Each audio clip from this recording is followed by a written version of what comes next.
어머니, 이거 들고 그냥 가세요. 다신 오지 마시고요. 아들의 손에 들린 건 내가 밤새 만든 전이 아니라 싸늘한 거절이었습니다. 며느리는 뒤에서 팔짱을 낀 채 나를 쳐다보고 있었죠. 아파트 현관문이 쾅 닫히는 순간 깨달았습니다. 아, 저 문은 다시는 내게 열리지 않겠구나. 그날의 모멸감이 내 남은 인생을 통째로 바꿀 줄은 아무도 몰랐을 겁니다. 이바구 시작 전에 구독과 좋아요 눌러주시면 놀라운 인생 사연들을 누구보다 먼저 무료로 만나보실 수 있습니다. 새벽 공기가 차가웠지만 내 마음은 풍선처럼 부풀어 있었습니다. 창밖이 아직 어둑어둑한 시간부터 일어나 쌀을 씻고 팥을 삶고 고기를 다졌습니다.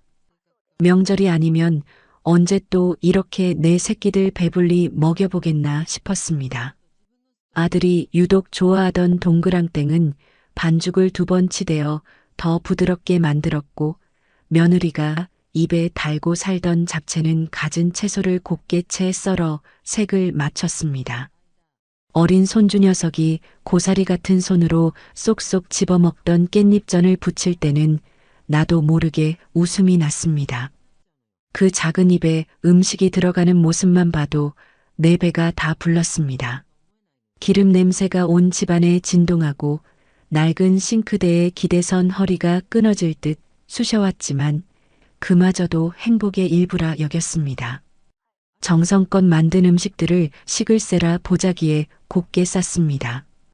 행여나 모양이 흐트러질까 몇 번이고 매듭을 고쳐 묶었습니다. 달고 다른 외출복 중에서 가장 깨끗한 것을 골라 입고 집을 나섰습니다. 내 행색이 자식들에게 누가 될까 버스 창문에 비친 내 모습을 몇 번이고 매만졌습니다. 버스를 2번 갈아타고 도착한 아들의 아파트는 하늘을 찌를 듯 높았습니다. 볕도 잘 들지 않는 내 반 지하방과는 세상이 다른 곳. 아들이 이 집으로 이사한다며 돈이 모자란다 했을 때 나는 한치의 망설임도 없이 시장 상인회에서 급전을 빌려 쥐어주었습니다. 내 아들이 저런 번듯한 집에서 어깨 펴고 사는 것, 그것이 내 평생의 자랑이었습니다. 떨리는 손으로 초인종을 눌렀습니다. 한참 만에야 문이 열렸습니다. 익숙한 아들의 얼굴이 보였지만 그 표정은 낯설었습니다. 반가움 대신 예기치 못한 방문객을 맞닥뜨린 당혹감과 귀찮음이 스쳐 지나갔습니다. 어머니, 여기까지 어쩐 일이세요? 목소리에는 가시가 돋쳐 있었습니다. 명절이잖니. 어미가 자식 집에 오는데 거창한 이유라도 있어야 하는 것이더냐. 목구멍까지 차오른 말을 애써 삼키며 품에 안고 있던 보따리를 내밀었습니다. 우리 아들, 며느리 좋아하는 거 좀 해왔다. 손주 녀석도 보고 싶고. 내 말에 지훈이는 보따리를 받아들기는커녕 한 걸음 뒤로 물러섰습니다. 그 작은 몸짓 하나가 천근의 돌덩이처럼 내 가슴을 내리눌렀습니다. 그 순간 지훈이 등 뒤로 화사하게 차려입은 며느리가 나타났습니다. 나와는 다른 세상에 사는 사람처럼 우아하고 또 차가웠습니다. 며느리는 나를 위아래로 훑어보더니 들릴 듯 말 듯한 목소리로 남편에게 속삭였습니다. 여보, 손님들 곧 오실 시간인데 냄새 밴다고 했잖아. 심장이 쿵 하고 바닥으로 떨어졌습니다. 내게 밴 이 기름 냄새. 평생 자식을 위해 새벽 시장을 누비고 뜨거운 불 앞에서 땀 흘린 내 세월의 냄새가 저들에게는 그저 불결한 것일 뿐이었습니다. 지훈이는 며느리의 눈치를 한번 살피더니 이내 결심한 듯 나를 똑바로 쳐다봤습니다. 그 눈빛은 더 이상 내가 알던 아들의 것이 아니었습니다. 모든 온기가 사라진 차갑고 날카로운 칼날 같은 눈이었습니다. 어머니, 이제 저희도 저희 힘으로 살 만큼 살아요. 자꾸 이렇게 찾아오시면 저희도 곤란합니다. 지훈아, 그게 무슨 말이냐? 내가 너희들 짐이라도 된다는 뜻이야? 말했잖아요. 저희 이제 어머니 도움 필요 없다고요. 지금까지 받기만 한 것도 죄송한데 앞으로는 저희끼리 알아서 살게요. 그게 어머니도 편하고 저희도 편한 길입니다. 편한 길. 그 말이 귀에서 떠나지 않고 맴돌았습니다. 내가 너를 낳고 기르며 걸어온 길은 단 한순간도 편한 적이 없었다. 시린 새벽, 좌판에 물건을 깔고 한여름 떼약볕 아래 목이 쉬어라 손님을 불렀다. 내 등록금을 위해, 내 옷 한 벌을 위해 나는 내 모든 것을 기꺼이 내어주었는데 이제 와서 너희들의 편한 길을 위해 나를 치워버리겠다는 것이었습니다. 어머니, 이거 들고 그냥 가세요. 다신 오지 마시고요. 지훈이는 끝내 내가 내민 보따리를 현관문 밖으로 밀어냈습니다. 힘없이 떨어진 보자기가 풀어 헤쳐지며 정성껏 붙인 전 몇 개가 복도 바닥으로 나뒹굴었습니다. 노릇하게 익은 동그랑땡, 곱게 붙인 깻잎전. 그 위로 내 심장도 함께 떨어져 산산조각 나는 듯 했습니다. 아파트 현관문이 쾅 닫히는 순간 깨달았습니다. 아, 저 문은 다시는 내게 열리지 않겠구나. 그날의 모멸감이 내 남은 인생을 통째로 바꿀 줄은 아무도 몰랐을 겁니다. 엘리베이터를 기다릴 수가 없었습니다. 금방이라도 다리에 힘이 풀려 주저앉을 것만 같았습니다. 비상계단으로 향했습니다. 차가운 시멘트 벽에 등을 기대어 한참을 서 있었습니다. 어디선가 맛있는 음식 냄새가 흘러나왔습니다. 아이들의 웃음소리, 어른들의 정겨운 대화 소리가 희미하게 들려왔습니다. 세상 모든 가족이 행복한 명절에 나만 홀로 버려졌습니다. 한 계단, 한 계단 내려오는 길이 마치 지옥으로 향하는 길처럼 느껴졌습니다. 평생을 기대고 의지했던 아들이라는 존재가 와르르 무너져 내리는 소리가 귓가를 맴돌았습니다. 바닥에 나뒹구는 전을 참아 죽지 못했습니다. 그것은 더 이상 음식이 아니었습니다. 아들에게 무참히 짓밟힌 내 마음이자 내 평생의 헌신이었습니다. 아파트 단지를 빠져나오자 매서운 가을바람이 뺨을 핥히었습니다. 그제야 참았던 눈물이 터져나왔지만 소리내어 울 수도 없었습니다. 지나가는 사람들이 힐끗 쳐다보는 시선이 두려웠습니다. 자식에게 버림받은 늙은 어미의 초라한 모습을 누구에게도 보이고 싶지 않았습니다. 버스 정류장 벤치에 힘없이 주저앉았습니다. 해는 이미 서쪽으로 기울어 도시의 빌딩 숲 너머로 붉은 빛을 토해내고 있었습니다. 집으로 돌아갈 기운도 돌아가고 싶은 마음도 없었습니다. 불 꺼진 텅 빈 반 지하방에 홀로 앉아 이 거대한 절망을 어떻게 감당해야 할지 막막했습니다. 얼마나 지났을까? 주머니 속에서 전화벨이 요란하게 울렸습니다.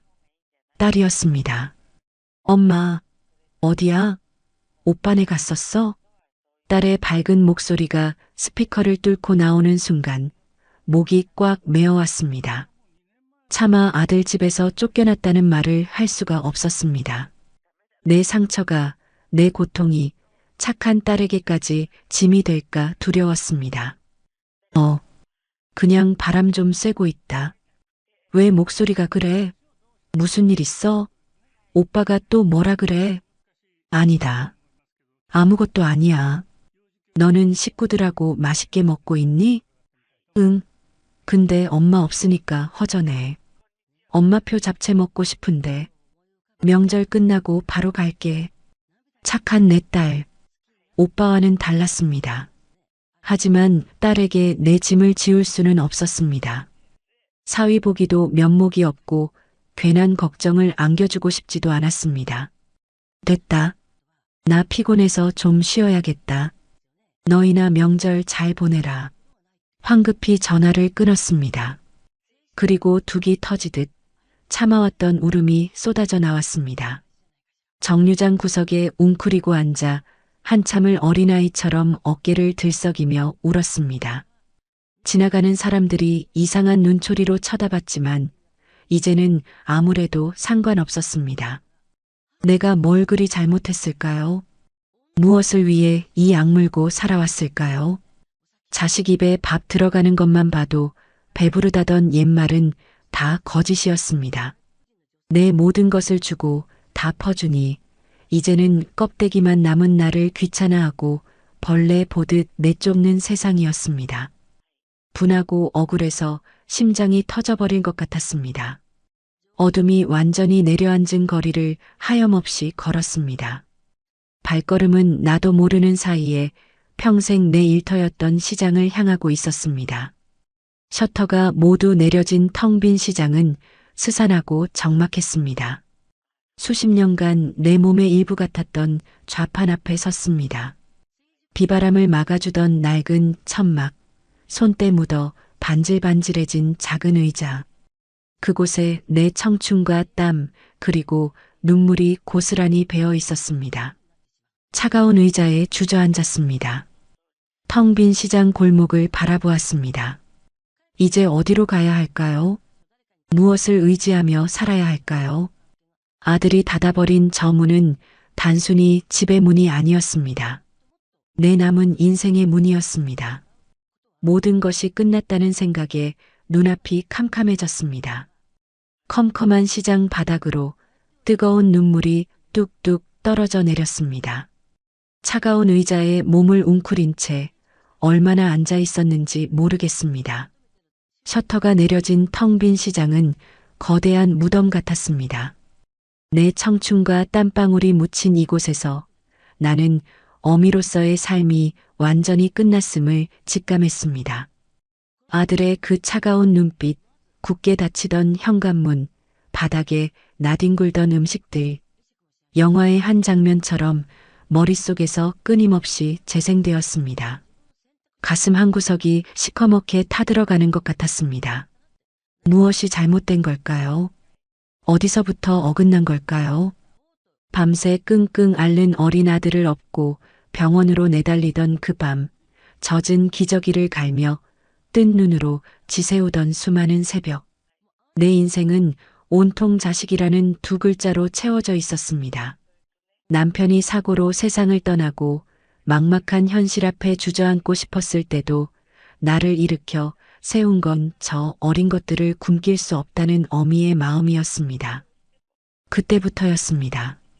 내가 시장 좌판에 내 인생을 펼쳐놓기 시작한 것이 거친 상인들 틈에서 살아남기 위해 목소리를 높여야 했고 단돈 100원이라도 더 벌기 위해 손이 부르트도록 나무를 다듬었습니다.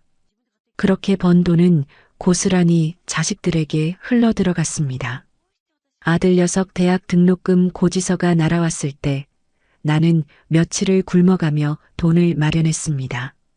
내 옷 한 벌, 내 신발 한 켤레는 사본 적이 없어도 아들 손에 최신형 휴대폰을 쥐어주며 기뻐했습니다. 내 모든 희생이 아들의 성공을 위한 단단한 발판이 되리라 굳게 믿었습니다. 그런데 그 발판을 딛고 꼭대기에 올라선 아들은 이제 그 발판이 더럽고 거추장스럽다며 걷어차 버렸습니다. 나는 그저 아들의 성공 가도를 장식하는 초라한 과거일 뿐이었습니다. 자리에서 일어섰습니다. 뻣뻣하게 굳은 무릎에서 삐걱 소리가 났습니다. 어디로 가야 할지 알 수 없었지만 이 차가운 시장 바닥에서 내 남은 생을 한탄하고 있을 수만은 없었습니다. 터덜터덜 영혼이 빠져나간 사람처럼 발길 닿는 대로 걸었습니다. 집으로 돌아가는 길은 멀고도 험했습니다. 도어락 비밀번호를 누르는 손이 수전증 환자처럼 떨렸습니다. 차가운 기계음과 함께 문이 열리고 눅눅하고 서늘한 공기가 나를 덮쳤습니다. 불도 켜지 않은 채 현관에 주저앉았습니다. 어둠 속에서 나는 소리 없이 눈물을 흘렸습니다. 서러움도 분노도 아니었습니다. 내 인생 전체를 부정당한 데서 오는 깊은 허무와 절망이었습니다. 얼마나 지났을까? 문득 정신을 차리고 고개를 들었습니다. 어둠 속에서 낡은 자개장의 희미한 윤곽이 눈에 들어왔습니다. 저 장롱은 시집 올 때 남편이 해준 유일한 혼수였습니다. 남편은 가난한 목수였지만 나를 위해 밤을 새워 저 장롱을 만들었습니다. 그 안에 남편의 채취와 우리의 가난했던 사랑, 그리고 아무도 모르는 비밀이 잠들어 있었습니다. 홀린 듯이 장롱으로 다가갔습니다. 삐걱거리는 문을 열자 조명 냄새와 함께 켜켜이 쌓인 묵은 옷가지들이 보였습니다. 가장 깊숙한 곳, 낡은 비단 보자기에 쌓인 딱딱한 무언가가 손에 잡혔습니다. 떨리는 손으로 보자기를 풀었습니다. 그 안에는 손때 묻은 나무 상자가 있었습니다. 남편의 유품이었습니다. 상자를 열자 오래된 종이 냄새가 코를 찔렀습니다. 그 안에는 빛바랜 흑백 사진 한 장과 두툼한 서류 봉투가 들어 있었습니다. 남편이 죽기 직전 내 손을 잡고 신신당부하며 말했었습니다. 여보, 내가 당신한테 물려줄 건 이것밖에 없구려. 저기 김포에 있는 땅 우리 아버지한테 물려받은 건데 쓸모없는 갈대밭이라 팔지도 못했소. 혹시 모르니 당신이 가지고 있다가 정말 힘들 때 당신 자신을 위해 쓰시오. 자식도 다 소용없을 때가 있을지 모르니. 나는 그 말을 한 귀로 흘려들었습니다.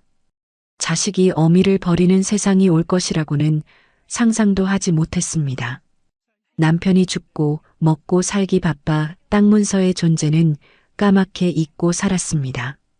아니, 애써 잊으려 했습니다. 자식들 몰래 무언가를 숨겨두었다는 사실이 죄스럽게 느껴졌기 때문입니다. 그런데 오늘 남편의 유언이 예언처럼 내 심장을 꿰뚫었습니다. 자식도 다 소용없을 때, 그날이 바로 오늘이었습니다. 먼지 쌓인 서류 봉투를 열었습니다. 토지대장 등본이라는 낡은 글씨가 눈에 들어왔습니다. 40년 전 허허벌판 갈대밭이었던 그 땅의 주소가 적혀 있었습니다. 지금은 어떻게 변했을까? 스마트폰을 켜 서류에 적힌 주소를 더듬더듬 입력해 보았습니다.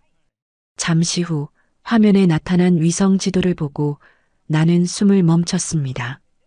갈대밭은 온데간데 없었습니다.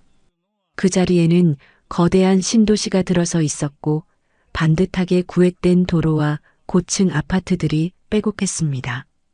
내 땅은 그 신도시의 가장 중심부 황금 상권으로 변해 있었습니다. 까마득한 숫자들의 향연. 내가 평생 시장에서 벌어도 만져보지 못할 천문학적인 액수였습니다. 만약 아들이 이 사실을 알았다면 나를 이렇게 내쳤을까요? 아니, 아마 당장이라도 달려와 내 발이라도 하찼을 겁니다. 간이라도 빼줄 것처럼 굴었을 겁니다. 헛웃음이 터져 나왔습니다. 너무나 역겹고 뻔한 상상에 구역질이 났습니다. 나는 평생 가난했지만 단 한 번도 돈 때문에 비굴하게 살아본 적은 없었습니다. 그런데 내 아들은 고작 그 돈 때문에 어미를 헌신짝처럼 버렸습니다. 내가 평생 가르친 것이 고작 이런 것이었나? 아들을 이토록 괴물로 만든 것은 어쩌면 나의 맹목적인 희생과 사랑이었을지도 모른다는 생각에 온몸이 떨려왔습니다. 아닙니다. 이건 내 잘못이 아닙니다. 내 헌신을 배신하고 부모의 정을 내팽개친 아들의 잘못입니다. 더 이상 자식이라는 이름의 굴레에 갇혀 내 인생을 갉아먹히며 살지는 않을 겁니다. 남편의 목소리가 다시 귓가에 울렸습니다. 당신 자신을 위해 쓰시오. 그래요. 이제부터는 오직 나 김정숙을 위해 살아야겠습니다. 내가 평생 흘린 땀과 눈물, 그리고 남편이 나를 위해 남겨준 이 재산을 가장 가치 있는 곳에 쓸 것입니다. 그리고 동시에 내게 지울 수 없는 모멸감을 안겨준 아들과 며느리에게 똑똑히 보여줄 겁니다. 당신들이 버린 이 늙은 어미가 어떤 사람이었는지, 그리고 당신들이 놓친 것이 무엇인지 뼈저리게 후회하게 만들어줄 겁니다. 지금까지의 김정숙은 죽었습니다. 이제부터는 새로운 내가 살아갈 것입니다. 눈물과 한숨 대신 차가운 분노와 냉정한 이성으로 무장한 내가. 나는 전화기를 들었습니다.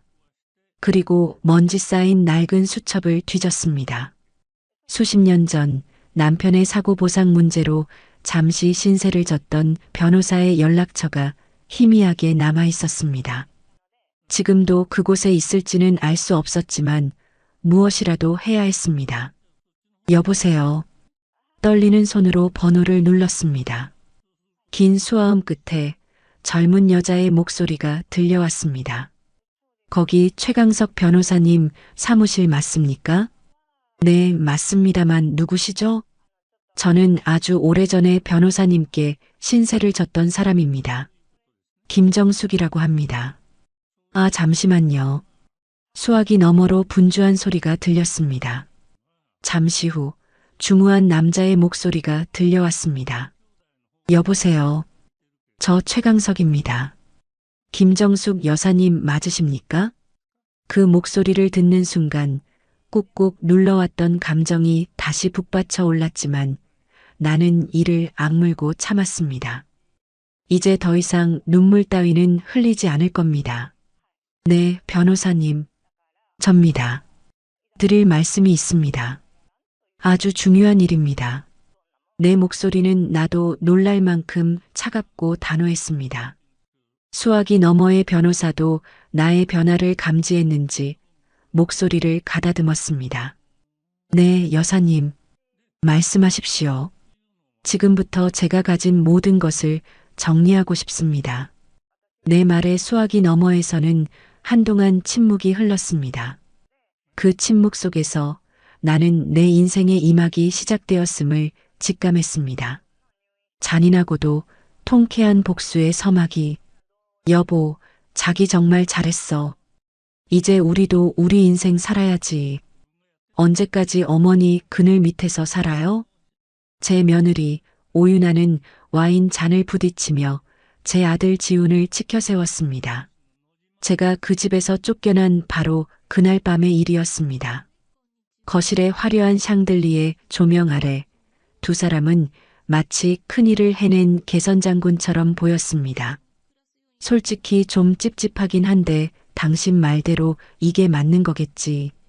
어머니도 이제 혼자 편히 쉬시는 게 나을 거야. 지훈이는 애써 태연한 척하며 와인을 한 모금에 털어 넣었습니다.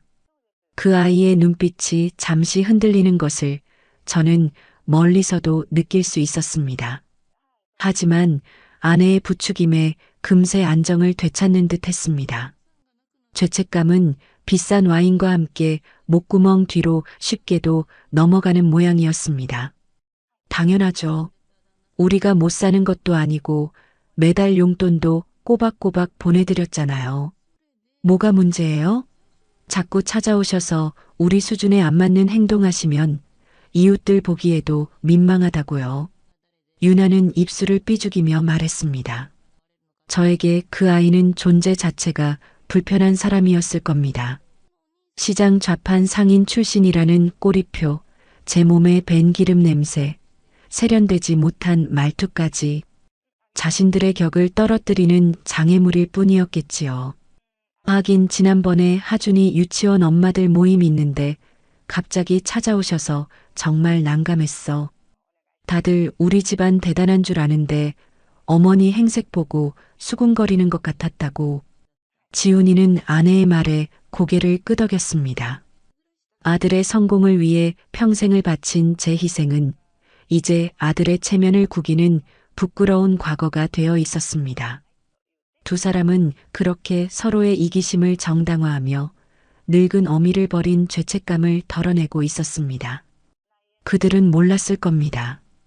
그들의 안락하고 평화로운 세상이 모래 위에 쌓은 성처럼 얼마나 위태로운지를 말입니다. 그 시간 저는 최강석 변호사의 사무실에 앉아 있었습니다.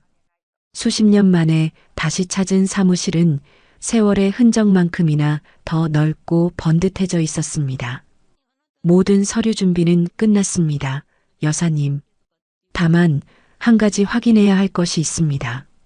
최 변호사는 안경을 고쳤으며 제게 물었습니다. 이 증여 사실을 통보하는 등기우편을 어디로 보내길 원하십니까? 법적으로는 여사님의 현재 거주지로 보내야 하지만 그의 말끝에 담긴 의도를 저는 정확히 읽었습니다. 이것은 단순한 법적 절차가 아니었습니다. 제가 시작하는 전쟁의 첫 포성이 될 것이었습니다. 저는 잠시 창밖을 바라보다 나지막이 입을 열었습니다. 아들 녀석 집으로 보내주십시오. 몇 년 전 아들 녀석이 세금 문제로 잠시 제 주소를 자기 집으로 옮겨놓은 적이 있었습니다. 그 뒤로도 귀찮다는 핑계로 제 앞으로 오는 일부 우편물들이 그리로 가곤 했지요. 이번에도 그렇게 실수인 척 보내주셨으면 합니다. 제 말에 최 변호사는 잠시 놀란 듯 했지만 이내 제 눈빛에서 굳은 결심을 읽었는지 말없이 고개를 끄덕였습니다. 알겠습니다, 여사님.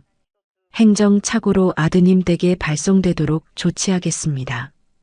그렇게 제 복수의 첫 화살은 시위를 떠났습니다. 관역의 한가운데 바로 제 아들의 심장을 향해서 말입니다. 한편 지훈과 유나의 집에는 거짓된 평화가 찾아온 듯 했습니다. 더 이상 냄새나는 시어머니의 갑작스러운 방문도 구질구질한 반찬 보따리도 없었기 때문입니다. 그들은 저라는 존재를 기억의 저편으로 밀어내고 오직 자신들의 안위와 쾌락만을 좇았습니다. 여보, 이번 주말에 하준이 데리고 제주도나 다녀올까요? 회원권 끊어놓은 리조트, 이번에 써야죠. 좋지. 회사 일도 대충 정리됐고 어머니한테도 이제 연락 없으시네. 잘 지내시나 몰라. 그 얘기 좀 그만하면 안 돼요?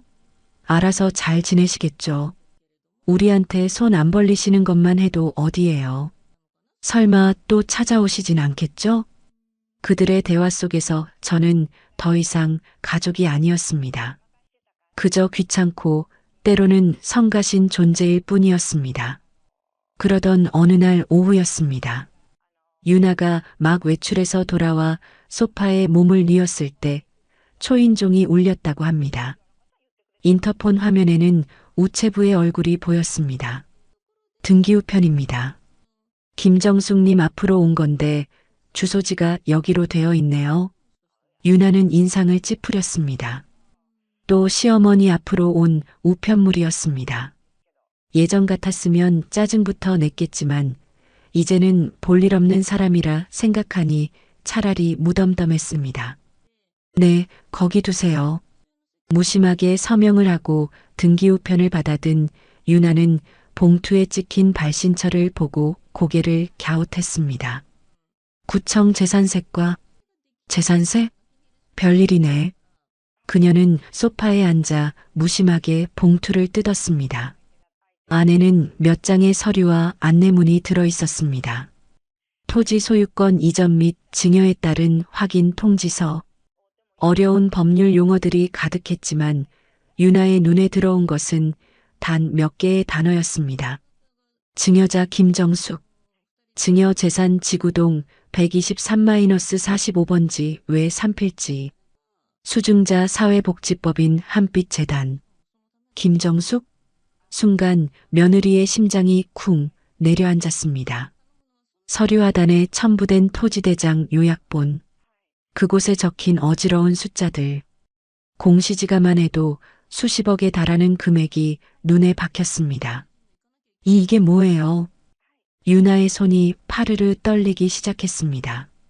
잘못 본 것이라 생각하고 몇 번이고 눈을 비비고 다시 읽었지만 글씨는 변하지 않았습니다. 증여자 김정숙의 주민등록번호 앞자리는 저의 것과 정확히 일치했습니다. 말도 안 돼. 그녀의 입에서 비명 같은 소리가 터져 나왔습니다. 그 허름한 반 지하방에 살던 시어머니가 기름 냄새에 찌들어 있던 이 늙은 제가 수십억대 땅 부자였다니.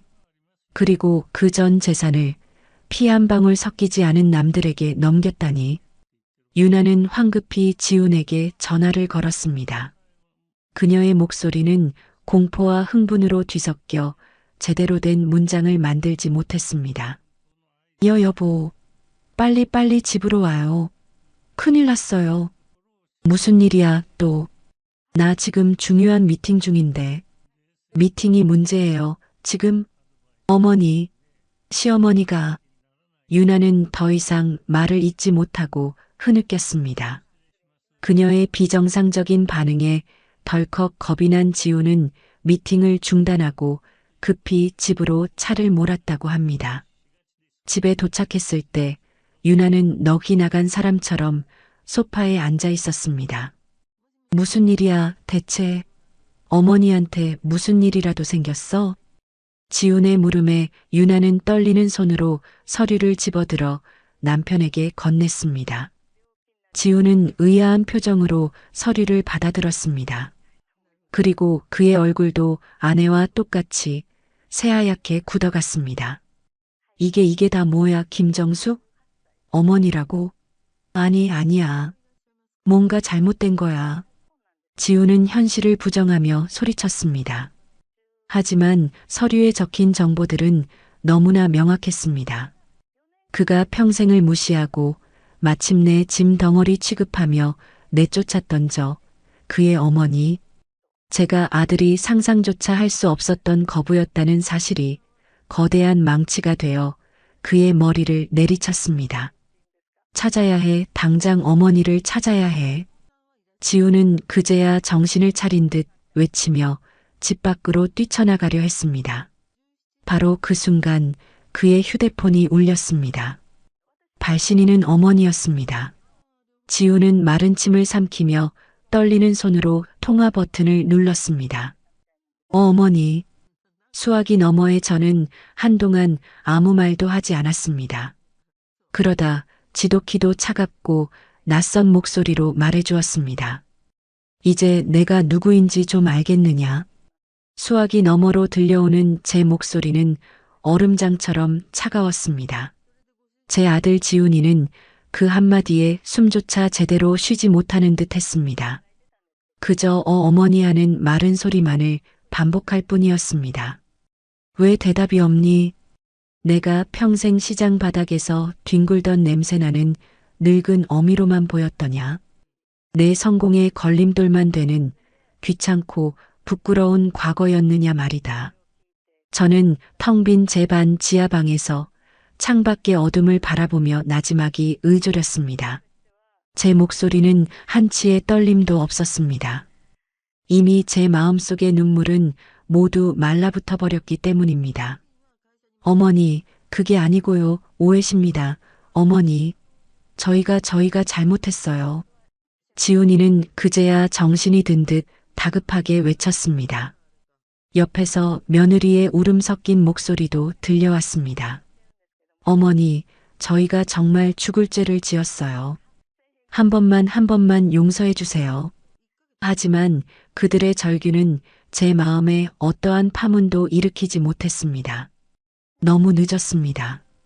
그들이 제게 용서를 구할 기회는 추석날 그 차가운 현관문 앞에서 나뒹굴던 전과 함께 산산조각 나버렸습니다.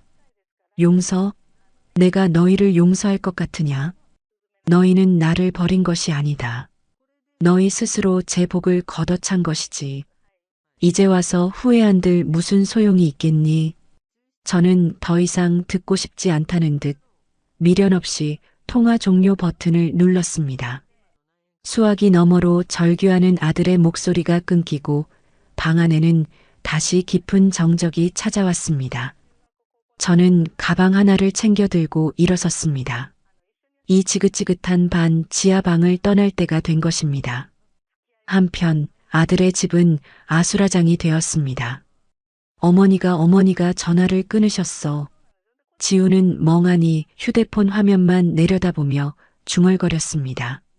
믿을 수 없는 현실 앞에 그의 이성은 마비된 듯 했습니다. 여보, 어떡해요? 이게 다 무슨 일이에요? 시어머니가 땅 부자라니 수십억이라니. 그런데 그걸 다 기부했다니. 유나는 머리를 뜯으며 소리쳤습니다. 그녀의 눈에는 후회의 눈물보다 눈앞에서 사라져버린 거대한 부에 대한 탐욕과 분노가 더 크게 서려 있었습니다. 몰라. 나도 몰라. 일단 어머니를 찾아야 해. 직접 뵙고 말씀드리면 하나밖에 없는 아들이라고 매달리면 어떻게든 마음을 돌리실 거야. 지우는 미친 사람처럼 외치며 겉옷을 챙겨 입었습니다. 그래, 어머니는 약한 분이다. 평생 자식밖에 모르고 사신 분이다. 내가 가서 무릎 꿇고 눈물로 빌면 못 이기는 척 다시 받아주실 것이다. 그는 그렇게 스스로를 세뇌하며 희망의 끈을 놓지 않으려 발버둥 쳤습니다. 나도 같이 가요. 유나도 황급히 뒤를 따랐습니다. 두 사람은 마치 홀린 사람들처럼 차에 올라탔습니다. 그들의 머릿속은 오직 하나의 생각뿐이었습니다. 어머니를 찾아야 한다. 모든 것을 되돌려야 한다. 차가 밤의 도로를 미친 듯이 질주했습니다. 익숙한 길을 달려 제반 지하 집 앞에 도착했을 때 지우는 차에서 뛰어내리듯 내렸습니다. 하지만 집은 불이 꺼진 채 굳게 닫혀 있었습니다. 어머니, 저 지훈이에요. 문 좀 열어보세요, 어머니. 지훈은 쇠창살이 박힌 작은 창문을 미친 듯이 두드렸습니다. 하지만 안에서는 아무런 대답도 들려오지 않았습니다. 여보, 여기 없는 거 아니에요? 벌써 어디 가셨나 봐. 유나의 불안한 목소리에 지우는 이성을 잃고 소리쳤습니다. 아니야, 계실 거야. 어디 가실 데가 없다고. 어머니. 그는 주머니에서 비상용으로 가지고 다니던 열쇠를 꺼내 문을 열려 했습니다. 하지만 열쇠는 헛돌기만 했습니다. 이미 자물쇠가 바뀐 뒤였습니다. 그 순간 지훈의 등 뒤로 찬물이 끼얹어지는 듯한 공포가 밀려왔습니다. 어머니가 작정하고 자신을 피하고 있다는 명백한 증거였습니다. 두 사람은 망연자실한 채 굳게 닫힌 문 앞에 서 있었습니다. 그때 옆집 할머니가 문을 열고 나왔습니다. 아니, 이 밤에 웬 소란이야? 지훈이 아니야? 할머니, 저희 어머니 혹시 어디 가셨는지 아세요? 지훈은 구세주라도 만난 듯 할머니에게 달려가 물었습니다. 할머니는 혀를 차며 말했습니다. 쯧쯧 자네 어머니, 오늘 낮에 짐 싸서 떠났네. 웬 번듯한 신사랑 같이 큰 차 타고 가던데. 어디 좋은 데로 이사 가시는 모양이더라고. 네, 이사요? 어디로요? 어디로 가셨는지 말씀 안 하셨어요? 나야 알 턱이 있나? 아무튼 표정이 아주 밝아 보이셨네. 이제 고생 끝이라고 좋은 일만 남았다고 하시면서 웃으시대. 할머니의 말은 지훈 부부에게 사형 선고나 다름없었습니다. 어머니는 그들을 버린 것이 아니었습니다. 완벽하게 잊고 새로운 삶을 시작한 것이었습니다. 자신들은 어머니의 새로운 삶에 존재하지 않는 지워진 과거일 뿐이었습니다. 거짓말, 거짓말이야. 지훈은 주저앉아 머리를 감싸쥐었습니다. 모든 것이 끝났다는 절망감이 온몸을 덮쳤습니다. 유나 역시 그 자리에 얼어붙은 채 텅 빈 눈으로 허공을 바라보았습니다. 그 시각 저는 최 변호사가 마련해준 숙소에서 창밖의 야경을 내려다보고 있었습니다. 수십 년 만에 처음으로 발 뻗고 누워보는 푹신한 침대, 언제든 따뜻한 물이 나오는 깨끗한 욕실. 모든 것이 낯설었지만 이상하게도 마음은 편안했습니다. 여사님, 이제부터는 아무 걱정 마시고 편히 지내시면 됩니다. 모든 일은 제가 알아서 처리하겠습니다. 최 변호사는 제게 따뜻한 차를 건네며 말했습니다. 그의 눈빛에는 연민과 존경심이 함께 담겨 있었습니다. 고맙습니다, 변호사님. 하지만 아직 끝난 게 아닙니다. 이제 시작일 뿐이지요. 저는 찻잔을 내려놓으며 말했습니다. 제 아들은 분명 저를 찾아 온 세상을 헤매고 다닐 것입니다. 하지만 저는 그 아이가 쉽사리 저를 찾도록 내버려 둘 생각이 없었습니다. 고통은 천천히 그리고 깊게 맛보게 해주어야 했습니다. 피가 마르는 고통 속에서 자신이 버린 것이 무엇이었는지 뼈저리게 느끼게 해줄 것이었습니다. 아니나 다를까 다음 날부터 지훈 부부의 처절한 추적이 시작되었습니다. 지훈은 회사를 팽개치고 제 딸의 집, 제가 가끔 들르던 사찰, 심지어는 친척들 집까지 샅샅이 뒤지고 다녔습니다. 하지만 그 어디에서도 제 흔적을 찾을 수는 없었습니다. 저는 이미 최 변호사의 도움으로 모든 흔적을 지운 뒤였습니다. 도대체 어디로 가신 거야? 땅으로 솟았나? 하늘로 꺼졌나? 며칠 동안 저를 찾아 헤매던 지훈은 점점 미치광이처럼 변해갔습니다. 잠도 제대로 자지 못해 눈은 퀭했고 얼굴은 수염으로 뒤덮였습니다. 유나 역시 매일같이 악몽을 꾸며 신경쇠약 직전까지 몰렸습니다. 그들은 이제야 깨닫기 시작했습니다. 돈이 사라졌다는 공포보다 더 무서운 것은 자신들을 유일하게 사랑해주던 존재가 영원히 사라져버렸다는 상실감이었습니다. 하지만 그 후에는 너무나 뒤늦은 것이었습니다. 저는 그들의 망가져가는 모습을 멀리서 아주 차가운 눈으로 지켜보고 있었습니다. 아직 때가 아니었습니다. 그들의 절망이 가장 깊은 곳까지 내려갔을 때 저는 다시 그들 앞에 모습을 드러낼 것이었습니다. 그리고 제 손으로 그들의 위선적인 삶에 마침표를 찍어줄 것이었습니다. 제 아들 지훈이의 화려했던 성에 첫 번째 균열이 생기기 시작했습니다. 모든 것은 한 통의 전화로부터 시작되었습니다. 제가 사라진 지 일주일이 지난 어느 날 아침, 지훈이는 낯선 번호로 걸려온 전화를 받았습니다. 박지훈 대표님 맞으십니까? 대박 캐피탈입니다. 약속하신 날짜가 일주일이나 지났는데 상환이 이루어지지 않고 있어서 연락드렸습니다. 지훈이의 사업은 겉보기에는 화려했지만 실상은 위태로운 빚으로 쌓아 올린 탑이었습니다. 그는 자신의 성공을 과신한 나머지 분수에 맞지 않게 사업을 확장하고 과도한 사치를 부렸습니다. 매달 돌아오는 대출 이자와 원금 상환. 그것은 마치 살얼음판 위를 걷는 것이나 마찬가지였습니다. 아, 네. 제가 요즘 좀 경황이 없어서 곧 처리하겠습니다. 지훈이는 아무렇지 않은 척 전화를 끊었지만 그의 등은 식은땀으로 축축이 젖어 있었습니다. 어머니를 쫓아낸 죄책감과 사라진 어머니를 찾아야 한다는 조급함에 그는 자신의 재정 상태가 벼랑 끝에 몰려 있다는 사실을 잠시 잊고 있었던 것입니다. 당장 다음 주까지 갚아야 할 돈은 수억 원에 달했습니다. 그날 저녁 집으로 돌아온 지훈을 맞이한 것은 텅 빈 와인 잔과 신경질적으로 손톱을 물어뜯고 있는 아내 유나였습니다. 어머니는 찾았어요? 유나의 목소리에는 이제 희망 대신 짜증과 원망이 가득했습니다. 못 찾았어. 온 군대를 다 뒤졌는데 그림자도 안 보여. 작정하고 숨으신 게 틀림없어.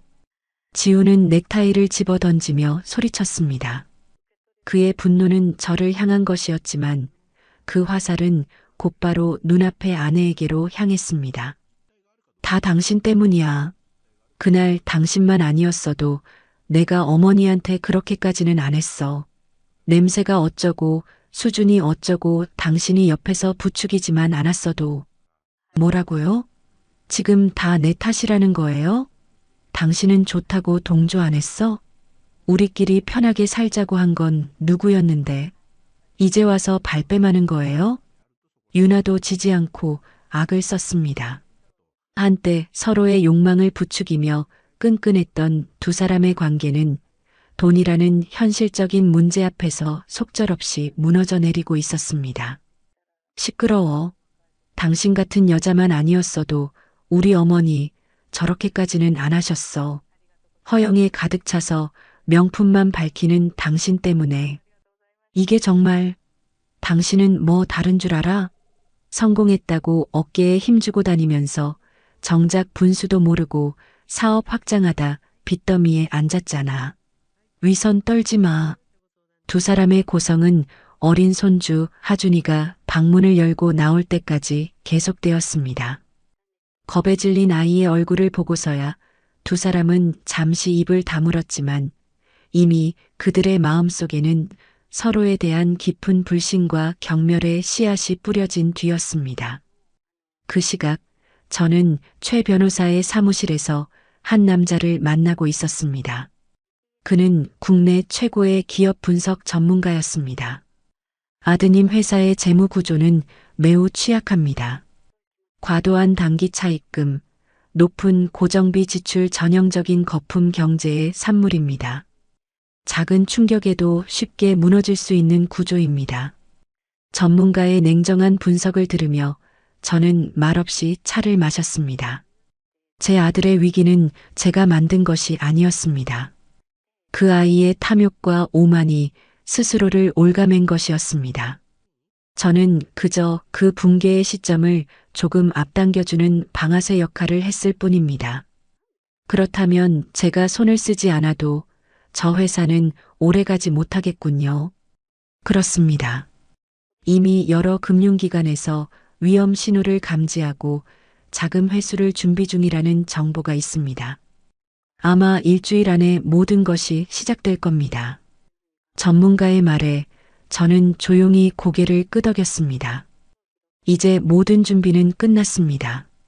제가 직접 손에 피를 묻히지 않아도 세상의 이치와 자본의 논리가 알아서 제 아들을 심판해 줄 것이었습니다. 며칠 뒤 지훈의 사무실에 검은 양복을 입은 남자들이 들이닥쳤습니다. 박지훈 씨, 한국은행입니다. 채무 불이행에 따라 회사 자산에 대한 가압류를 집행하겠습니다. 그들은 사무실 곳곳에 빨간 압류 딱지를 붙이기 시작했습니다. 직원들은 겁에 질려 웅성거렸고 지우는 속수무책으로 그 광경을 지켜볼 수밖에 없었습니다. 평생을 바쳐 이룬 그의 왕국이 종이장처럼 구겨지고 있었습니다. 그 소문은 삽시간에 퍼져나갔습니다. 거래처들은 줄줄이 계약을 파기했고 투자자들은 자금 회수를 요구했습니다. 지우는 사방에서 조여오는 압박에 숨을 쉴 수 없었습니다. 그는 마지막 지푸라기라도 잡는 심정으로 제 딸, 그러니까 자신의 동생에게 전화를 걸었습니다. 지은아, 나 오빠다. 오빠, 웬일이야? 엄마한테는 연락해봤어? 명절 이후로 통 연락이 안 되네. 그게 실은 엄마가 사라지셨다. 지우는 차마 모든 사실을 털어놓지 못하고 제가 사라졌다는 말만 전했습니다. 딸은 깜짝 놀라며 당장이라도 달려올 듯 했지만 저는 이미 딸에게도 연락을 해둔 뒤였습니다. 아무 걱정 말고 내 삶을 살 거라. 엄마는 괜찮다. 그들의 집에도 빨간 압류 딱지가 붙기 시작했습니다. 고가의 가구, 명품백, 심지어는 어린 손주의 장난감에까지. 유나는 자신의 보물 1호였던 드레스룸이 엉망이 되는 것을 보며 실성한 사람처럼 울부짖었습니다. 안 돼. 이건 내 거야. 아무도 손대지 마. 하지만 법은 냉정했습니다. 그들이 누리던 모든 것은 결국 빚으로 쌓아 올린 허상에 불과했습니다. 그날 밤 집안의 모든 불이 꺼지고 두 사람은 촛불 하나에 의지한 채 마주 앉았습니다. 더 이상 서로를 향해 소리 지를 기운도 남아있지 않았습니다. 여보, 우리 이제 어떻게 되는 거야? 유나가 텅 빈 목소리로 물었습니다. 몰라, 다 끝났어. 집도 회사도 모든 게 끝났다고. 지우는 고개를 숙인 채 중얼거렸습니다. 그의 어깨는 한없이 초라해 보였습니다. 한때 세상을 다 가진 듯 오만했던 남자의 모습은 온데간 없었습니다. 다 당신 때문이야. 유나는 뱀처럼 나지막한 목소리로 남편을 원망했습니다. 그래, 다 내 탓이다. 내가 죄인이다. 됐냐? 지우는 자포자기한 듯 대꾸했습니다. 두 사람 사이에는 더 이상 사랑도 미움도 남아있지 않았습니다. 오직 지독한 절망과 서로에 대한 끝없는 원망만이 칠흑 같은 어둠 속을 떠돌고 있었습니다. 저는 그들의 파멸을 아주 멀리서 그리고 아주 가까이서 지켜보고 있었습니다. 이것은 아직 끝이 아니었습니다. 이것은 단지 제가 준비한 길고 긴 비극의 서막에 불과했습니다.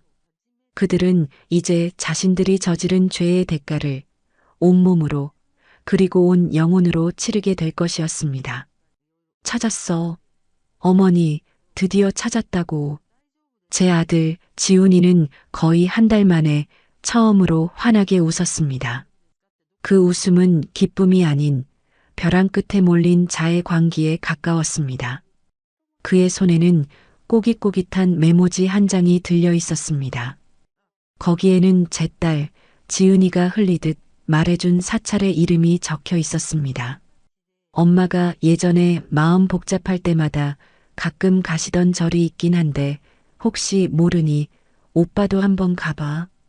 근데 엄마가 절대 오빠한테는 말하지 말라고 하셨어. 딸의 걱정 섞인 목소리는 이미 지훈의 귀에 들리지 않았습니다. 그에게 그곳은 마지막 남은 동아줄이자 꺼져가는 인생의 유일한 구명줄이었습니다. 그는 아내 유나를 차에 태우고 미친 듯이 엑셀을 밟았습니다. 그들의 행색은 말이 아니었습니다. 값비싼 명품 옷은 구겨지고 더러워진 채였고 며칠을 씻지 못한 듯 꾀죄죄한 모습이었습니다. 한때 세련됨과 부의 상징이었던 그들의 모습은 온데간데 없었습니다. 차가 깊은 산속으로 접어들수록 길은 험해졌습니다. 비포장도로를 달리는 차가 덜컹거릴 때마다 유나는 신경질적으로 소리를 질렀습니다. 꼭 이렇게까지 해야 해? 정말 어머니가 여기 계시다는 보장도 없잖아. 닥쳐. 당신은 그냥 가만히 있어. 어머니를 만나서 모든 걸 되돌릴 수만 있다면 이까짓 고생은 아무것도 아니야. 지훈의 눈은 핏발이 서 있었습니다. 그는 오직 어머니를 만난다는 하나의 목표만을 향해 폭주하는 기관차와 같았습니다. 그들이 도착한 곳은 깊은 산속에 자리한 고즈넉한 사찰이었습니다. 속세의 번잡함이 모두 끊어진 듯한 평화로운 풍경. 하지만 그들을 맞이한 것은 제가 아니었습니다. 저를 대신해 그곳에 나와 있던 최강석 변호사였습니다. 박지훈 씨, 오윤아 씨, 여기까지 어쩐 일이십니까? 최 변호사는 산사의 풍경과는 어울리지 않는 반듯한 양복 차림으로 두 사람을 맞았습니다. 그의 표정은 돌부처처럼 냉정하고 단단했습니다. 당신이 뭔데 우리를 막아? 비켜. 우리 어머니 어디 계셔? 어머니. 지우는 이성을 잃고 소리치며 안으로 들어가려 했지만 최 변호사는 한치의 물러섬도 없이 그의 앞을 막아섰습니다. 그의 옆에는 건장한 남자 두 명이 그림자처럼 서 있었습니다. 김정숙 여사님께서는 이제 두 분을 만나고 싶어 하지 않으십니다. 여사님의 법적 대리인으로서 두 분의 접근을 금지합니다. 법적 대리인? 웃기지 마. 내가 아들이야, 내가. 어머니, 저 지훈이에요. 잘못했어요, 어머니. 지훈의 절규가 산사에 메아리 쳤습니다. 하지만 돌아오는 것은 싸늘한 산바람 소리뿐이었습니다. 유나는 그 자리에 주저앉아 흙바닥을 치며 통곡하기 시작했습니다. 어머니, 저희가 정말 죽을 죄를 지었어요. 이렇게 빌게요. 제발 한 번만 얼굴이라도 보여주세요. 저희 하준이 생각해서라도 제발이요. 며느리는 이제 어린 손주까지 팔아가며 동정심에 호소했습니다. 그 처절한 모습은 마치 한편의 비극적인 연극 같았습니다. 저는 그 모든 광경을 사찰의 가장 높은 곳에 있는 요사체의 창문을 통해 말없이 내려다보고 있었습니다. 제 손에는 차갑게 식은 찻잔이 들려 있었습니다. 아래에서 들려오는 아들의 울음소리, 며느리의 통곡 소리가 희미하게 들려왔지만 제 마음은 더 이상 흔들리지 않았습니다. 오히려 차갑게 식어가는 찻잔처럼 제 감정 또한 싸늘하게 가라앉고 있었습니다. 지훈 부부의 애원은 해가 질 때까지 계속되었습니다. 목이 쉬어라 제 이름을 부르고 이마에 피가 나도록 머리를 조아렸습니다. 그들의 모습은 지나가는 스님들의 마음을 안타깝게 할 정도였습니다. 절망이 극에 달했을 때 지훈은 최 변호사의 바짓가랑이를 붙잡고 매달렸습니다. 제발, 제발 한 번만 만나게 해주십시오. 단 5분이라도 좋습니다. 제가 다 책임지겠습니다. 회사도 집도 다 필요 없습니다. 그냥 우리 어머니만 다시 돌아오시면 됩니다. 제가 평생 속죄하며 살겠습니다. 그의 눈물은 진심처럼 보였습니다. 어쩌면 그는 정말로 후회하고 있는지도 몰랐습니다. 하지만 그 후회는 너무 늦었고 너무 이기적이었습니다. 최 변호사는 그런 그를 차갑게 내려다보았습니다. 박지훈 씨, 당신이 정말 어머니를 생각했다면 애초에 그런 짓을 저지르지 말았어야 합니다. 당신의 후회는 당신이 잃어버린 것들의 가치를 뒤늦게 깨달은 것에 대한 연민일 뿐입니다. 당신의 속죄는 어머니를 위한 것이 아니라 당신 자신을 위한 위선에 불과합니다. 최 변호사는 차갑게 그의 손을 뿌리쳤습니다. 그리고 주머니에서 휴대전화를 꺼내 어디론가 전화를 걸었습니다. 스피커폰으로 설정된 전화 너머로 제 목소리가 흘러나왔습니다. 지독히도 차갑고 메마른 목소리가. 거기 있느냐? 네, 여사님. 두 사람 모두 와 있습니다.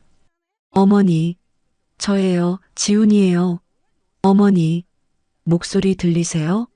제발 제 목소리 좀 들어주세요. 지훈은 제 목소리를 듣자마자 미친 듯이 휴대전화를 향해 소리쳤습니다. 하지만 저는 그의 말을 무시하고 제 할 말만 이어갔습니다. 내 더러운 탐욕이 밴 얼굴을 마주하고 싶지 않아 이리 전화를 했다. 내 눈물겨운 용서 뒤에 숨겨진 사라진 돈에 대한 아쉬움을 보고 싶지 않아서 말이다. 아닙니다. 어머니, 절대 아닙니다. 저희는 정말 어머니가 보고 싶어서. 시끄럽다. 저는 지훈의 말을 가차없이 끊었습니다. 제 목소리는 천둥처럼 산사 전체를 울렸습니다. 나는 너를 아들로 둔 적이 없다. 내 아들 지훈이는 어미를 위해 굳은 일도 마다하지 않던 착한 아이였다. 비록 가난했지만 어미의 주름진 손을 부끄러워하지 않던 아이였다. 돈에 눈이 멀어 어미를 짐짝 취급하는 너 같은 괴물을 아들로 둔 기억은 내게 없다. 그러니 다시는 나를 어머니라 부르지 마라.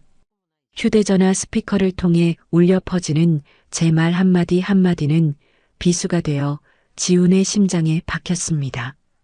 그의 얼굴에서 마지막 남은 희망의 빛이 완전히 사라졌습니다. 그는 넋이 나간 사람처럼 그 자리에 주저앉았습니다. 유나 역시 울음소리를 멈추고 텅 빈 눈으로 허공을 응시했습니다. 그녀의 얼굴에는 절망과 함께 이 모든 상황을 만든 남편에 대한 지독한 증오가 서려 있었습니다. 다시는 내 앞에 나타나지 마라. 이것이 마지막 경고다. 다음번에 또다시 내 눈앞에 나타난다면 그때는 내가 직접 너희들의 남은 인생마저 지옥으로 만들어줄 것이니. 그 말을 끝으로 저는 전화를 끊었습니다. 산사에는 다시 깊은 정적이 흘렀습니다. 최 변호사는 두 사람을 한번 내려다본 뒤 아무 말 없이 몸을 돌려 절 안으로 사라졌습니다. 마치 더 이상 볼 가치도 없다는 듯이 산사의 어둠이 내리고 기온이 뚝 떨어졌습니다. 스님 한 분이 나와 두 사람에게 그만 돌아가라고 권했지만 그들은 움직일 기력조차 없는 듯 보였습니다. 한참 만에야 두 사람은 서로를 부축하며 비틀거리며 일어섰습니다. 돌아가는 그들의 뒷모습은 세상 모든 것을 잃어버린 폐잔병의 그것과 같았습니다. 그날 밤 저는 잠을 이루지 못했습니다. 아들의 절규가 귓가에 맴돌았기 때문이 아니었습니다. 제 복수가 아직 끝나지 않았다는 사실 때문이었습니다. 이제 가장 중요한 마지막 단계가 남아 있었습니다. 그들의 삶을 송두리째 무너뜨리고 그들이 저지른 죄의 대가를 영원히 짊어지고 살아가게 만드는 것. 그 마지막 장을 위해 저는 다시 마음을 다잡았습니다. 산사에서 허망하게 쫓겨난 뒤 제 아들 지훈 부부의 삶은 걷잡을 수 없이 무너져 내렸습니다. 그들에게는 더 이상 희망이 남아있지 않았습니다. 저를 찾아 용서를 구하는 것만이 유일한 탈출구라 믿었지만 그 문은 영원히 닫혀버렸습니다. 그들의 세상은 이제 완벽한 고립과 끝없는 추락만이 남은 지옥이었습니다. 지훈은 매일같이 술에 절어 살았습니다. 그는 더 이상 회사를 살리려 애쓰지도 빚 독촉에 시달리지도 않았습니다. 모든 것을 포기한 사람처럼 그저 텅 빈 눈으로 허공을 바라보며 술을 들이킬 뿐이었습니다. 아침에 눈을 뜨면 해가 중천이었고 밤이 되면 다시 술병을 끌어안고 잠들었습니다. 끝났어, 다 끝났다고 모든 게. 그것이 그가 하루 종일 내뱉는 유일한 말이었습니다. 한때 야망으로 불타던 그의 눈은 이제 꺼지기 직전의 촛불처럼 희미하게 흔들릴 뿐이었습니다. 며느리 유나는 그런 남편을 경멸 어린 눈으로 쳐다보았습니다. 그녀는 더 이상 울지도 소리 지르지도 않았습니다. 대신 남은 값비싼 옷가지와 가방들을 챙겨 몰래 집을 나갈 준비를 했습니다. 그녀에게는 파산한 남편과 이 지긋지긋한 현실에서 벗어나는 것만이 유일한 목표였습니다. 그녀는 자신의 실패한 인생이 모두 남편과 시어머니 탓이라 생각했습니다. 당신 같은 무능력한 남자랑 더 이상은 못 살아. 하준이는 당신이 알아서 해. 그녀는 어린 아들마저 짐짝처럼 내버려둔 채 마지막 남은 자존심처럼 명품 가방 하나를 들고 집을 나섰습니다.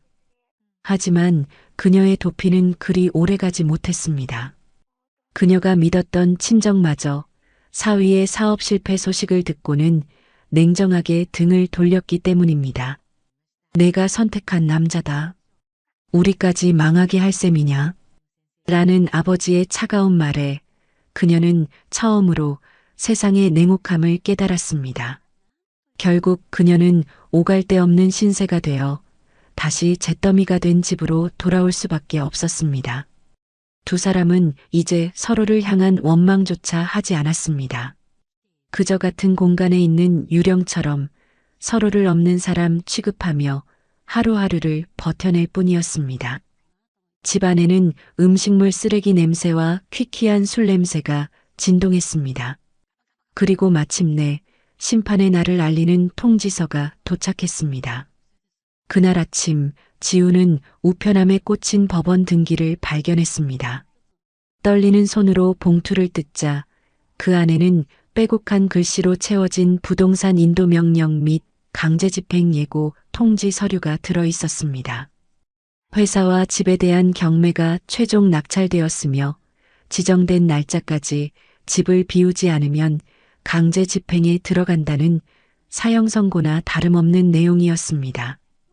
지우는 그 자리에 주저앉았습니다. 마지막 남은 신락 같은 희망마저 끊어지는 순간이었습니다. 그는 더 이상 울음도 나오지 않았습니다. 대신 미친 사람처럼 웃기 시작했습니다. 하하, 결국 이렇게 되는구나. 이렇게 텅 빈 웃음소리가 삭막한 아파트 복도를 울렸습니다. 그 소식은 즉시 최 변호사를 통해 제게도 전달되었습니다. 모든 것이 끝났습니다, 여사님. 이제 여사님께서 직접 마침표를 찍으실 시간입니다. 저는 말없이 고개를 끄덕였습니다. 그리고 마지막으로 아들의 집을 찾았습니다. 초인종을 누르자 문을 연 것은 며칠 사이 폭삭 늙어버린 제 아들 지훈이었습니다. 그는 저와 최 변호사의 모습을 보고는 놀라지도 분노하지도 않았습니다. 그저 모든 것을 체념한 사람처럼 텅 빈 눈으로 우리를 바라볼 뿐이었습니다. 오셨네요. 그래. 내 마지막을 보러 왔다. 저는 집 안으로 들어섰습니다. 한때는 화려함과 부유함의 상징이었던 그곳은 이제 온갖 잡동사니와 빨간 압류 딱지로 뒤덮인 폐허나 다름없었습니다. 소파 구석에는 유나가 웅크린 채 우리를 경계의 눈빛으로 쏘아보고 있었습니다. 왜 오셨어요? 이제 와서 저희 비웃으러 오신 거예요? 실컷 비웃고 가세요. 아주 꼴 좋다고, 속 시원하다고. 유나의 목소리는 쇳소리처럼 갈라져 있었습니다. 저는 그런 그녀를 잠시 바라보다 지훈에게로 시선을 돌렸습니다. 내가 왜 내 전 재산을 사회에 기부했는지 아느냐? 지훈은 아무런 대답도 하지 못했습니다. 그저 고개를 숙일 뿐이었습니다. 그의 발치에는 텅 빈 술병들이 나뒹굴고 있었습니다. 너 같은 자식에게 재산을 물려주는 것이 얼마나 헛되고 어리석은 일인지 너무나 일찍 깨달았기 때문이다. 제 말은 비수처럼 날아가 두 사람의 심장에 깊이 박혔습니다. 나는 평생 너를 위해 살았다. 내 젊음, 내 인생, 내 모든 것을 바쳐 너를 키웠다. 굶주린 배를 움켜쥐고도 내 입에 밥 한 숟갈 더 넣어주려 애썼고 찢어진 신발을 기워 신으면서도 내게는 새 운동화를 사주었다. 그것이 어미의 도리라 믿었고 내 삶의 이유라 믿었다.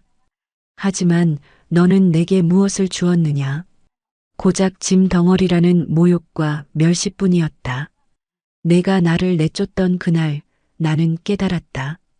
너는 더 이상 내 아들이 아니며 나 또한 더 이상 내 어미가 아니라는 것을. 저는 잠시 숨을 골랐습니다. 그리고 제 인생을 건 마지막 선고를 내렸습니다. 너희들이 그토록 원하던 대로 나는 이제 너희들의 인생에서 완벽하게 사라져 주마. 너희들 역시 내 인생에서 깨끗이 지워질 것이다. 이것이 내가 너희에게 내리는 마지막 벌이다. 앞으로 남은 너희의 인생은 서로를 원망하고 증오하며 오늘을 영원히 후회하는 지옥이 될 것이다. 그 순간 밖에서 요란한 소리와 함께 덩치 큰 남자들이 집 안으로 들이닥쳤습니다. 약속된 시간에 도착한 법원 집행관들이었습니다. 지금부터 강제 집행을 시작하겠습니다. 안에 있는 분들은 모두 밖으로 나가주십시오. 지훈과 유나는 속수무책으로 집 밖으로 끌려 나왔습니다. 그들의 살림살이가 하나둘씩 집 밖으로 내던져졌습니다. 비싼 소파, 대형 텔레비전, 유나가 목숨처럼 아끼던 명품백들. 그 모든 것들이 이제는 쓰레기 더미가 되어 길거리에 쌓여갔습니다. 지훈과 유나는 그 광경을 망연자실하게 바라보았습니다. 한때 그들의 세상이었던 모든 것이 눈앞에서 사라지고 있었습니다. 주변에는 구경꾼들이 모여들어 수군거리기 시작했습니다. 그들의 동정과 비웃음 섞인 시선은 두 사람의 남은 자존심마저 갈기갈기 찢어 놓았습니다. 저는 그 모습을 끝까지 지켜보았습니다. 제 마음속에는 어떠한 동정심도 연민도 일어나지 않았습니다. 이것은 그들이 받아야 할 마땅한 죗값이었습니다. 모든 것이 끝났습니다. 요란했던 강제 집행이 끝나고 집행관들과 구경꾼들이 모두 사라진 뒤 아파트 앞에는 깊은 정적만이 남았습니다. 한때는 세상을 다 가진 듯 오만했던 제 아들 부부는 이제 길거리에 나뒹구는 쓰레기 더미가 되어버린 자신들의 세간 옆에서 망연자실한 채 주저앉아 있었습니다. 이제 우리 어떻게? 먼저 침묵을 깬 것은 며느리 유나였습니다. 그녀의 목소리는 모든 것을 잃은 사람의 것답게 공허하게 울렸습니다. 몰라. 지우는 텅 빈 눈으로 굳게 닫힌 아파트 현관문만을 바라보며 대답했습니다. 저 문 안에는 한때 자신들의 행복과 웃음소리가 가득했었습니다. 이제 그 모든 것은 한낱 신기루처럼 사라져버렸습니다. 당신 때문이야. 다 당신 때문이라고. 당신이 어머니한테 조금만 잘했어도, 당신이 그렇게 오만하지만 않았어도 우리가 이렇게 되지는 않았어. 유나는 마지막 남은 힘을 짜내 남편을 원망했습니다. 하지만 지우는 아무런 대꾸도 하지 않았습니다. 반박할 기력도 의지도 남아있지 않았습니다. 그는 그저 이 모든 것이 꿈이기를, 눈을 뜨면 모든 것이 제자리로 돌아와 있기를 바랄 뿐이었습니다. 그때 두 사람 사이에 웅크리고 있던 어린 손주 하준이가 울음을 터뜨렸습니다. 엄마, 아빠, 나 추워, 배고파. 아이의 울음소리는 두 사람의 텅 빈 가슴을 더욱 아프게 파고들었습니다. 하지만 그들은 아이를 달래줄 수 없었습니다. 자신들의 앞가림조차 할 수 없는 처지에 아이는 그저 또 하나의 무거운 짐일 뿐이었습니다. 유나는 아이의 울음소리가 듣기 싫다는 듯 귀를 막아버렸고, 지우는 그저 고개를 떨구었습니다. 저는 그 모든 광경을 조금 떨어진 곳에서 차마 발을 떼지 못한 채 지켜보고 있었습니다. 최 변호사가 제 옆에서 조용히 말했습니다. 이제 가시지요, 여사님. 더 이상 보실 것 없습니다. 하지만 저는 움직일 수 없었습니다. 제 시선은 아들과 며느리를 지나 그들 뒤에서 울고 있는 어린 손주에게로 향해 있었습니다. 꾀죄죄한 옷차림, 공포와 허기에 질린 작은 얼굴. 그 모습을 보는 순간 제 가슴속 깊은 곳, 복수심으로 단단하게 굳어있던 무언가가 와르르 무너져 내리는 것을 느꼈습니다. 저 아이는 아무런 죄가 없었습니다. 어른들의 탐욕과 이기심이 만들어낸 비극의 가장 큰 희생양이었습니다. 저는 더 이상 망설이지 않았습니다. 아들 부부를 향해 천천히 발걸음을 옮겼습니다. 제 발걸음 소리에 지우는 고개를 들었습니다. 그의 눈에는 놀라움과 함께 마지막 희망의 불씨가 타오르는 듯 했습니다. 그는 비틀거리며 제게 다가오려 했습니다. 어머니, 잘못했습니다. 저희가 정말... 하지만 저는 싸늘한 눈으로 아들을 지나쳤습니다. 그에게는 눈길 한 번 주지 않은 채 곧장 손주에게로 다가갔습니다. 그리고 아이의 눈높이에 맞춰 몸을 낮추었습니다. 하준아. 제 부름에 아이는 울음을 그치고 커다란 눈으로 저를 올려다보았습니다. 경계심과 두려움이 가득한 눈빛이었습니다. 저는 최대한 부드러운 목소리로 아이에게 말했습니다. 할미랑 같이 가자. 따뜻한 밥 먹고 따뜻한 물에 씻고 푹신한 침대에서 코 자자. 제 말에 아이의 눈이 흔들렸습니다. 아이는 잠시 망설이다 고개를 돌려 제 엄마 아빠를 쳐다보았습니다. 하지만 그들은 여전히 자신들의 절망에 빠져 아이를 돌아보지 않았습니다. 그 모습을 확인한 아이는 이내 작은 결심을 한 듯 제게로 고개를 돌렸습니다. 저는 말없이 아이를 향해 두 팔을 벌렸습니다. 아이는 잠시 머뭇거리다 이내 제 품으로 와락 안겼습니다. 작고 여린 몸이 가늘게 떨려왔습니다. 저는 아이의 등을 가만히 토닥여 주었습니다. 제 모든 복수가 이 작은 아이를 품에 안는 순간 완성되는 동시에 허무하게 부서져 내리는 것을 느꼈습니다. 가자. 저는 아이의 손을 꼭 잡고 일어섰습니다. 그리고 저를 망연자실하게 쳐다보는 아들과 며느리에게 마지막 말을 남겼습니다. 이 아이는 내가 데려가겠다. 너희는 너희들 인생 알아서 살아남거라. 다시는 내 앞에 그리고 이 아이 앞에 나타나지 마라. 어머니, 안 됩니다. 하준이까지 데려가시면 저희는. 지훈이 다급하게 외쳤지만 저는 더 이상 돌아보지 않았습니다. 아이의 손을 잡고 최 변호사가 대기시킨 차를 향해 걸어가며 저는 마지막으로 한마디를 덧붙였습니다. 제 자신에게 그리고 이 세상 모두에게 들려주는 말이었습니다. 가족은 피가 아니라 마음으로 있는 것이란다. 너희는 오늘 그 마음을 버렸다. 차문이 닫히고 차는 미끄러지듯 그곳을 빠져나왔습니다. 백미러를 통해 길 한가운데 버려진 채 점점 작아지는 두 사람의 모습이 보였습니다. 한때는 제 세상의 전부였던 아들. 이제는 그저 흐릿한 풍경 속으로 사라져가는 과거의 한 조각일 뿐이었습니다. 그 후로 몇 년의 시간이 흘렀습니다. 저는 손주 하준이와 함께 새로운 삶을 살고 있습니다. 최 변호사의 도움으로 마련한 작은 아파트에서 우리는 서로를 의지하며 하루하루를 살아갑니다. 제가 기부한 재산으로 세워진 복지재단에서는 매년 감사 편지가 날아옵니다. 그 편지를 읽을 때마다 저는 남편의 유언을 지켰다는 생각에 마음 한구석이 따뜻해져 옵니다. 아들과 며느리의 소식은 더 이상 듣지 못합니다. 아마도 세상 어느 구석에서 자신들이 저지른 죄의 무게를 짊어진 채 힘겹게 살아가고 있겠지요. 저는 더 이상 그들을 원망하지 않습니다.